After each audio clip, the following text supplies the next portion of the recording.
നമസ്കാരം. മലയാളി വാർത്ത ഇൻസൈഡിലേക്ക് സ്വാഗതം. സിനിമാ മാടമ്പിയുടെ ജാമ്യ ഹർജി കീറിയെറിഞ്ഞ് എടുത്ത് കസ്റ്റഡിയിലേക്കിട്ട് കോടതി. ആരോഗ്യ പ്രശ്നങ്ങളുണ്ട്, മരുന്ന് കഴിക്കുന്നയാളാണെന്ന് കോടതിയിൽ രഞ്ജിത്തിന്റെ കരച്ചിൽ. പക്ഷെ ഒന്നും കേൾക്കാൻ ജഡ്ജി നിന്നില്ല. ജാമ്യമില്ലെന്ന ഒറ്റ വരി പറഞ്ഞ് ജഡ്ജി എഴുന്നേറ്റ് പോയി. രഞ്ജിത്തിനെ തിങ്കളാഴ്ച വരെ പോലീസ് കസ്റ്റഡിയിൽ വിട്ടു. അയ്യപ്പനും കോശിയും സിനിമയിൽ രഞ്ജിത്തിന്റെ ഒരു ഡയലോഗുണ്ട്. കൊച്ചനെ ജയിലിലെ ശാപ്പാടൊക്കെ കുറെ ഉണ്ടതാ, പണ്ടേ ഉണ്ടയായിരുന്ന കാലത്തുള്ള വഴക്കമാ അത് കള. അടിച്ച ഡയലോഗ് ആയ കാലത്തേക്ക് ഫലിച്ചിട്ടുണ്ട്. ഉണ്ടയില്ല, പകരം നല്ല ഒന്നാം തരം ബിരിയാണി കിട്ടും. ജയിലിലെ താമസം രഞ്ജിത്തിനെ അവശനാക്കിയിട്ടുണ്ട്. കൊതുക് കടി കൊണ്ട് തറയിൽ കിടന്ന് അണ്ണന്റെ ആപ്പീസ് കൂട്ടി. പോലീസ് വന്ന് തൂക്കിക്കൊണ്ടു പോകുമെന്ന് രഞ്ജിത്ത് കരുതിയതേയില്ല. യുവനടി പരാതി കൊടുത്തപ്പോഴും തനിക്കൊന്നും സംഭവിക്കാൻ പോകുന്നില്ല, CPM-കാരനാണല്ലോ എന്ന അഹങ്കാരമായിരുന്നു. പോലീസ് പക്ഷെ തൂക്കിക്കൊണ്ടു പോയപ്പോഴോ അപ്പോഴും ഡയലോഗടിയും ഷോ കാണിക്കലുമായിരുന്നു. മുകളിൽ നിന്ന് വിളി വരുമെന്ന്. എന്നാൽ മുകളിൽ നിന്നും താഴേന്നും ഒന്നും കോള് വന്നില്ല. അടപടലം പെട്ടു എന്ന് മാടമ്പിക്ക് ബോധ്യപ്പെട്ടു. തെരഞ്ഞെടുപ്പ് അടുത്തിരിക്കുന്നത് കൊണ്ട് CPM രഞ്ജിത്തിനു വേണ്ടി ചെറുവിരൽ അനക്കില്ല. ജയിലിൽ കൊണ്ടിട്ടപ്പോഴും തറയിൽ കിടക്കാൻ വയ്യ, സൗകര്യങ്ങൾ വേണമെന്നായിരുന്നു ഷോ. ജയിൽ അധികൃതർ എടുത്ത് മൂലയ്ക്ക് ഇട്ടു. ഒടുക്കൻ ജാമ്യമില്ലാതെ ഇപ്പോൾ കസ്റ്റഡിയിലേക്കും. തെളിവുകൾ ശേഖരിക്കാൻ രഞ്ജിത്തിനെ 3 ദിവസം കസ്റ്റഡിയിൽ വേണമെന്ന് അന്വേഷണ സംഘം ആവശ്യപ്പെട്ടത്. എറണാകുളം CJM കോടതിയുടേതാണ് നടപടി. രഞ്ജിത്തിനെ സംബന്ധിച്ചിടത്തോളം വലിയ തിരിച്ചടിയാണ് ഇപ്പോഴുണ്ടായിരിക്കുന്നത്. രഞ്ജിത്തിന്റെ ജാമ്യ ഹർജി പരിഗണിക്കാൻ പോലും കോടതി തയ്യാറായില്ല. അതിനു മുൻപ് തന്നെ കസ്റ്റഡിയിലേക്ക് വിടുകയായിരുന്നു. രഞ്ജിത്തിനെ കസ്റ്റഡിയിൽ വിടുന്നതിനെ അദ്ദേഹത്തിന്റെ അഭിഭാഷകനായ S. രാജീവ് എതിർത്തു. രഞ്ജിത്തിന് ആരോഗ്യ പ്രശ്നങ്ങളുണ്ടെന്നും ഇപ്പോഴത്തെ കസ്റ്റഡി എന്തിനാണെന്ന് അറിയില്ലെന്നും നടപടിക്രമങ്ങൾ പാലിക്കാതെയാണ് അറസ്റ്റ് എന്നൊക്കെയായിരുന്നു അഭിഭാഷകന്റെ വാദം. എന്നാൽ കസ്റ്റഡി അനിവാര്യമാണെന്ന് പ്രോസിക്യൂഷൻ വാദിച്ചു. രഞ്ജിത്തിനെ കസ്റ്റഡിയിൽ ചോദ്യം ചെയ്യേണ്ടതുണ്ടെന്നും പ്രോസിക്യൂഷൻ വാദിച്ചു. ഇതിന്റെ അടിസ്ഥാനത്തിലാണ് രഞ്ജിത്തിനെ തിങ്കളാഴ്ച വരെ പോലീസ് കസ്റ്റഡിയിൽ വിട്ടത്. ജാമ്യം അനുവദിക്കണമെന്നുള്ള രഞ്ജിത്തിന്റെ ഹർജി പരിഗണിക്കുന്നത് ഈ മാസം 7-ാം തീയതിയിലേക്ക് മാറ്റി. ഇതിനിടെ രഞ്ജിത്തിന്റെ സിനിമാ സെറ്റിലുണ്ടായിരുന്ന 2ാമത്തെ കാരവാൻ ചങ്ങനാശ്ശേരിയിൽ നിന്ന് കണ്ടെത്തിയിട്ടുണ്ട്. അറസ്റ്റിലാകുമ്പോൾ ദേഹാസ്വാസ്ഥ്യം ഉണ്ടായതിനെ തുടർന്ന് രഞ്ജിത്തിനെ കാര്യമായി ചോദ്യം ചെയ്യാൻ പോലീസിന് സാധിച്ചിരുന്നില്ല. അതിനാൽ ശനി, ഞായർ, തിങ്കൾ ദിവസങ്ങളിൽ രഞ്ജിത്തിനെ കസ്റ്റഡിയിൽ വേണമെന്ന് പോലീസ് ആവശ്യപ്പെട്ടത്. രഞ്ജിത്തിനെ വിശദമായി ചോദ്യം ചെയ്യുകയും അനുബന്ധ തെളിവുകൾ ശേഖരിക്കുകയും വേണമെന്നും പോലീസ് ആവശ്യപ്പെട്ടു. അതായത് പോലീസ് ആടപടലം രഞ്ജിത്തിനെ കുരുക്കിയെന്ന്. ഭരണകൂടത്തിന്റെ വാക്കും കേട്ട് നിൽക്കാൻ സൗകര്യമില്ല എന്നുള്ള തീരുമാനമാണ് പോലീസ് ഇപ്പോൾ എടുത്തിരിക്കുന്നത്. ഇത് ഇടതനുകൂലികൾക്കെല്ലാം 8ന്റെ പണിയാണ്. ജനുവരി 19-ന് സിനിമാ സെറ്റിലെ കാരവാനിൽ വെച്ച് യുവനടിക്കെതിരെ ലൈംഗിക അതിക്രമം നടത്തി എന്നാണ് രഞ്ജിത്തിനെതിരായ കേസ്. നടി കരഞ്ഞുകൊണ്ട് കാരവാനിൽ നിന്ന് ഇറങ്ങി വരുന്നത് ഷൂട്ടിംഗ് സെറ്റിൽ ഉണ്ടായിരുന്നവർ കണ്ടിരുന്നു എന്ന് Kochi city police commissioner Kaliraj Mahesh Kumar കഴിഞ്ഞ ദിവസം വ്യക്തമാക്കിയത്.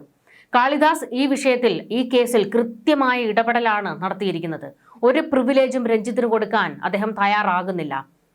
ശക്തമായ രീതിയിൽ അന്വേഷണവുമായി മുൻപോട്ട് പോകുകയായിരുന്നു. അതായത് കേസ് വന്ന് തൊട്ടടുത്ത നിമിഷം തന്നെ രഞ്ജിത്തിനെ തൂക്കി അകത്തിട്ടു. ഇത് പോലീസുകാർ അവരുടെ പണി നല്ല വെടിപ്പായി ചെയ്തു തുടങ്ങിയിട്ടുണ്ട് എന്നുള്ളതിന്റെ തെളിവാണ്. ഇനിയും പിണറായിയുടെ ചരടിന്മേൽ കിടന്നാടാൻ തങ്ങളെ കിട്ടില്ല എന്നുള്ള നിലപാടിലേക്ക് പോലീസ് ഉദ്യോഗസ്ഥരും എത്തിയിരിക്കുന്നു. രഞ്ജിത്തിന്റെ കാര്യത്തിൽ CPM-ന് മർമ്മത്താണ് അടിയേറ്റത്. രക്ഷിക്കാനും കഴിയില്ല, ശിക്ഷിക്കാനും വയ്യാത്ത ഗതികേട്. പാർട്ടി സെക്രട്ടറി MV ഗോവിന്ദന്റെ മകനുമായിട്ട് വളരെ അടുത്ത ബന്ധമാണ് രഞ്ജിത്തിനുള്ളത്. ഗോവിന്ദന്റെ മകനെതിരെ അടുത്ത കാലത്തായി നിരവധി ആരോപണങ്ങൾ ശക്തമാണ്. രഞ്ജിത്തിന്റെ നാവിൻ തുമ്പിൽ നിന്ന് എന്തെങ്കിലും വന്നു പോയാൽ തെരഞ്ഞെടുപ്പ് അടുത്തിരിക്കെ പണി കിട്ടും. എന്നാൽ സഹായിക്കാമെന്ന് വെച്ചാൽ അതിന്റെ വിവരം പുറത്തു പോയാലും CPM-ന് അടി കിട്ടും. രാഹുൽ മാങ്കൂട്ടത്തെ പിടിക്കാൻ പോലീസിനെ ഇറക്കിയ പിണറായി സർക്കാർ അടിച്ച ഡയലോഗ് അതിജീവിതമാർക്കൊപ്പം എന്നാണ്. രഞ്ജിത്തിന്റെ കാര്യത്തിൽ പ്ലേറ്റ് മാറ്റിയാൽ ജനം ക്ലിഫ് ഹൗസിൽ കയറി തല്ലും. മാടമ്പി രഞ്ജിത്താകട്ടെ ജയിലിലും കസ്റ്റഡിയിലും ധാർഷ്ട്യം. അണ്ണന് സൗകര്യങ്ങൾ പോരാ എന്നാണ് പരാതി. ആദ്യമൊക്കെ വലിയ മുടയായിരുന്നു. ഒടുക്കം പോലീസ് കടുപ്പിച്ചതോടെ ഒതുങ്ങി. പഴയ SFI-കാരന്റെ ധാർഷ്ട്യം ഇപ്പോൾ മുഖത്തില്ല. പോലീസിന്റെ കൂടെ കൂനി കൂടിയാണ് പോക്കും വരവുമൊക്കെ. ചലച്ചിത്ര അക്കാദമി ചെയർമാൻ കസേരയിൽ ഇരുന്ന കാലത്ത് ഒരു പൊതുവേദിയിൽ വെച്ച് പിള്ളേരെടുത്തിട്ട് കൂവിയപ്പോൾ രഞ്ജിത്ത് പറഞ്ഞ ഡയലോഗ് ഉണ്ടായിരുന്നു. അങ്ങനെ കൂവി തോൽപ്പിക്കാമെന്ന് കരുതണ്ട, പണ്ടത്തെ SFI-കാരനാ, ഇതൊന്നും കണ്ട് പേടിക്കുന്നവനല്ല ഞാനെന്ന്. അന്ന് ഈ ഡയലോഗ് അടിക്കുമ്പോൾ രഞ്ജിത്തിന് വലിയ ധാർഷ്ട്യവും അഹങ്കാരവും ഉണ്ടായിരുന്നു. അതായത് അടിമുടി അഹങ്കാരം നിറഞ്ഞൊരു സിനിമാക്കാരൻ. അയാളിൽ നിന്ന് പപ്പും പൂടയും പറഞ്ഞ രഞ്ജിത്തിന്റെ കോലമാണ് ഇപ്പോൾ കാണാൻ സാധിക്കുന്നത്. ധാർഷ്ട്യം കൊണ്ട് നടക്കുന്നവന്മാർക്കെല്ലാം അങ്ങ് കൊമ്പത്തൂന്ന് താഴേക്കിറങ്ങേണ്ടി വരികയാണ്. ഒരു അഹങ്കാരിയുടെ അധപതനം, അതാണ് രഞ്ജിത്തിന്റെ കാര്യത്തിൽ സംഭവിച്ചിരിക്കുന്നത്. എന്നും മാടമ്പി കളിച്ച് നടന്നിരുന്ന, എല്ലാവരെയും അപമാനിക്കുകയും പുച്ഛിക്കുകയും ചെയ്തിരുന്ന ഒരാൾ, അയാൾക്കെതിരെ ഒന്നല്ല 1000 ആരോപണങ്ങളും പരാതികളും സിനിമാ മേഖലയിൽ തന്നെയുണ്ട്. നടൻ തിലകനെ തല്ലി എന്നുള്ളൊരു ആരോപണം, ഒടുവിൽ ഉണ്ണികൃഷ്ണനെ അപമാനിച്ച ആരോപണം, തുടങ്ങി ഇങ്ങനെ നീളുന്നു.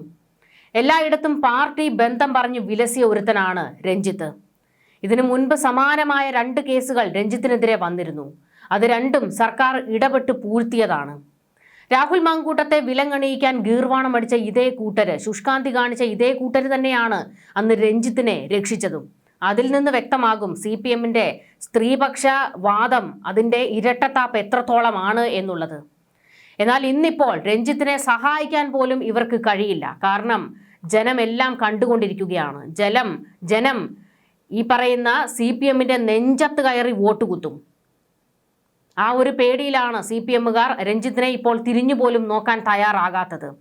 CPMകാർ ഇപ്പോൾ രഞ്ജിത്തിനെ തിരിഞ്ഞു നോക്കാത്തത് കൊണ്ട് അടിയേറ്റിരിക്കുന്നത് ഈ മാടമ്പിക്ക് തന്നെയാണ്. രക്ഷപ്പെടാൻ ഇനി എന്താണ് വഴി എന്ന് ജയിലിനുള്ളിലിരുന്ന് തല പുകഞ്ഞുകൊണ്ടിരിക്കുകയാണ് രഞ്ജിത്ത്.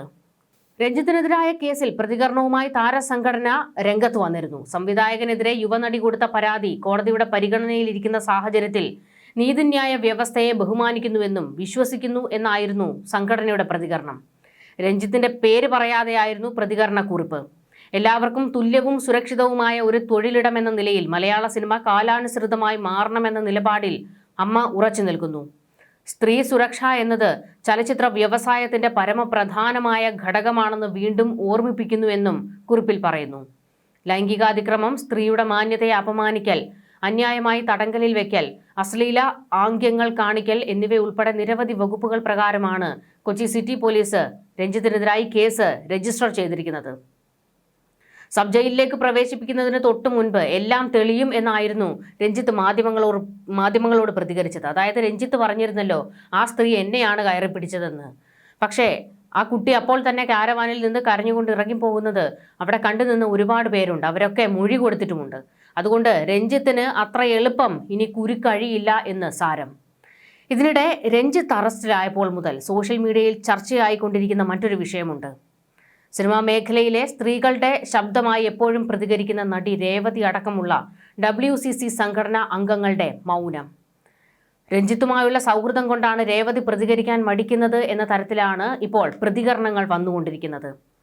ഒരിടയ്ക്ക് രഞ്ജിത്തുമായുള്ള രേവതിയുടെ സൗഹൃദം ഗോസിപ്പ് കോളങ്ങളിൽ നിറഞ്ഞു നിന്ന ഒന്നായിരുന്നു. ഒരിക്കലൊരു അഭിമുഖത്തിൽ ഇത്തരം ഗോസിപ്പുകളെക്കുറിച്ചുള്ള ചോദ്യം ഉയർന്നപ്പോൾ രേവതി പ്രതികരിക്കുകയും ചെയ്തിരുന്നു. ആ പഴയ അഭിമുഖം ഇപ്പോൾ വീണ്ടും വൈറലായി മാറിക്കൊണ്ടിരിക്കുകയാണ്. ഹിപ്പോക്രാറ്റിക് സമൂഹത്തിലല്ല ഞാൻ വളർന്നത്. ആദ്യമൊക്കെ അങ്ങനെയുള്ള സമൂഹം കാണുമ്പോൾ കൺഫ്യൂഷൻ ആയിരുന്നു. പക്ഷേ ഇപ്പോൾ അതും മനസ്സിലാക്കുകയും പഠിക്കുകയും ചെയ്തു. സ്നേഹം പ്രകടിപ്പിക്കാൻ അറിയാത്ത ആൾക്കാരാണ് കേരളത്തിൽ ഉള്ളതെന്ന് തോന്നാറുണ്ട്. ഞാൻ വളർന്ന സമൂഹത്തിൽ തോൽക്കുന്നതോ തെറ്റ് ചെയ്യുന്നതോ മറിഞ്ഞു വീഴുന്നതോ ഒന്നും നാണക്കേടായി ആരും കരുതാറില്ല. അങ്ങനെയല്ലായിരുന്നുവെങ്കിൽ ഇന്ന് എനിക്ക് എല്ലാവരുടെയും മുൻപിലിരുന്ന് മലയാളം സംസാരിക്കാൻ പറ്റുമായിരുന്നില്ല. എൻ്റെ മലയാളത്തിൽ തെറ്റുണ്ട്, പക്ഷേ അതൊരു നാണക്കേടായി എനിക്ക് തോന്നാറില്ല. എല്ലാ കാര്യത്തിലും പൊതുസമൂഹത്തിൻ്റെ പ്രീതിക്ക് വേണ്ടി ജീവിച്ചാൽ നമ്മൾ നമുക്ക് വേണ്ടി എപ്പോൾ ജീവിക്കും. മലയാളികൾക്കിടയിൽ സൗഹൃദങ്ങൾ കുറവായി തോന്നിയിട്ടുണ്ട്. സുഹൃത്തുക്കളെ ഉണ്ടാക്കാൻ ബുദ്ധിമുട്ടില്ലാത്ത ആളാണ് ഞാൻ. എനിക്ക് ഒരുപാട് സുഹൃത്തുക്കളുണ്ട്. സൗഹൃദത്തിന് ജെൻഡറും നോക്കാറില്ല. ഒരു പെണ്ണ് ആണിനോട് പറയുന്ന കാര്യങ്ങൾ ചിലപ്പോൾ മറ്റൊരു പെണ്ണിനോട് പറയാൻ കഴിയില്ല. ഓപ്പോസിറ്റ് സെക്സിനോട് ഒരുപാട് കാര്യങ്ങൾ പറയാൻ പറ്റും. അവർ കുറച്ചുകൂടി നന്നായി മനസ്സിലാക്കും, ലോജിസ്റ്റിക്കായ പരിഹാരങ്ങൾ പറഞ്ഞു തരും. ഇമോഷണൽ ആയിരിക്കില്ല. അങ്ങനെയാണ് അവർ ചിന്തിക്കുന്നത്. രഞ്ജിത്തുമായുള്ള സൗഹൃദത്തെക്കുറിച്ചുള്ള ചോദ്യത്തിനും ഗോസിപ്പ് വരുമ്പോഴും അത് നേരിടാൻ എനിക്ക് ധൈര്യമുണ്ട്. എനിക്കറിയാം ഞങ്ങൾ ആരാണ്. എൻ്റെ കുടുംബത്തിന് അറിയാം. എൻ്റെ അനിയത്തി കുട്ടിക്ക് അറിയാം. വേറെ ആരോടും എനിക്കൊന്നും പറയേണ്ട ആവശ്യമില്ല. അതാണ് എൻ്റെ ധൈര്യം. സമൂഹത്തിന് വേണ്ടി എപ്പോഴും ജീവിക്കാൻ തുടങ്ങിയാൽ പിന്നെ നമുക്ക് വേണ്ടി ജീവിക്കാൻ പറ്റാതെ വരും. രഞ്ജിത്ത് എൻ്റെ നല്ല സുഹൃത്താണ്, എൻ്റെ ജീവിതത്തിൻ്റെ ഭാഗമാണ്, അത് തീർച്ചയാണ്. പക്ഷെ അതിനെക്കുറിച്ച് വിശദീകരിക്കാൻ എനിക്ക് ആവശ്യം വന്നിട്ടില്ല എന്നുമാണ് രേവതി അന്ന് പ്രതികരിച്ചത്. അന്ന് സുരേഷ് മേനോനുമായുള്ള ദാമ്പത്യം അവസാനിപ്പിക്കാനുള്ള കാരണവും രേവതി വെളിപ്പെടുത്തിയിരുന്നു. എൻ്റെ വിവാഹം 20 വയസ്സിലായിരുന്നു. ഞാൻ ഒരുപാട് ഇഷ്ടപ്പെട്ട ആളെയാണ് കല്യാണം കഴിച്ചത്. എൻ്റെ അച്ഛനും അമ്മയ്ക്കും സമ്മതമായിരുന്നു. അവർ സമ്മതിച്ചില്ലായിരുന്നുവെങ്കിൽ അതുവരെ ഞാൻ കാത്തിരിക്കുമായിരുന്നു. കാരണം ഞാൻ ചെയ്യുന്ന എല്ലാ കാര്യങ്ങളിലും കുടുംബത്തിൻ്റെ സമ്മതം വേണമെന്നുള്ള നിർബന്ധം എനിക്കുണ്ട്. അവരെ വേദനിപ്പിച്ച് ജീവിക്കാൻ എനിക്കാവില്ല.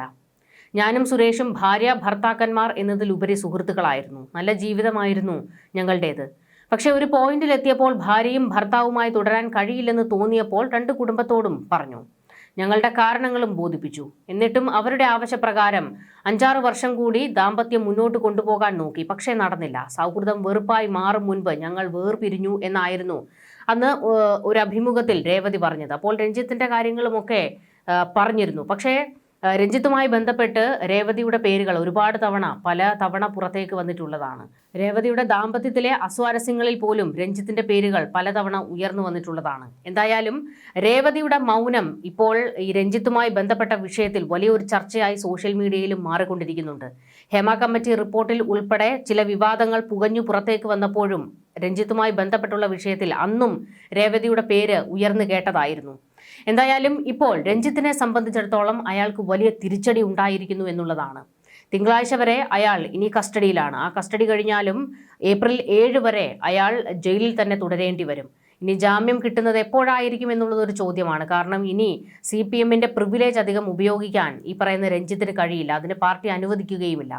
എന്നാൽ പാർട്ടിയുമായി ബന്ധപ്പെടുന്ന അല്ലെങ്കിൽ ഈ പറയുന്ന ഗോവിന്ദന്റെ മകനുമായി ബന്ധപ്പെട്ട് ഉൾപ്പെടെ എന്തെങ്കിലും വിവരങ്ങൾ ഈ രഞ്ജിത്തിന്റെ വായിൽ നിന്ന് വന്നാൽ അതൊരു വലിയ തിരിച്ചടി ഉണ്ടാക്കുമെന്നുള്ള കാര്യത്തിൽ ഒരു സംശയവും വേണ്ട. കാരണം ചലച്ചിത്ര അക്കാദമി ചെയർമാൻ സ്ഥാനമൊക്കെ രഞ്ജിത്തിന് കിട്ടിയത് ഗോവിന്ദനുമായിട്ടൊക്കെയുള്ള അടുത്ത ബന്ധത്തിന്റെ പേരിൽ കൂടിയാണ്. ചലച്ചിത്ര ചെയർമാൻ സ്ഥാനത്ത് കയറി ഇരുന്നപ്പോൾ തന്നെ അയാൾ എന്ത് അഹങ്കാരമായിരുന്നു, അഹങ്കാരത്തിന്റെ ഒരു ആൾ രൂപമായിരുന്നു ഈ പറയുന്ന രഞ്ജിത്ത്. അതിന്റെ അധപതനമാണ് അയാൾക്കിപ്പോൾ സംഭവിച്ചിരിക്കുന്നത്. ന്യൂസ് ഡെസ്ക് മലയാളി വാർത്ത ഇൻസൈഡ്.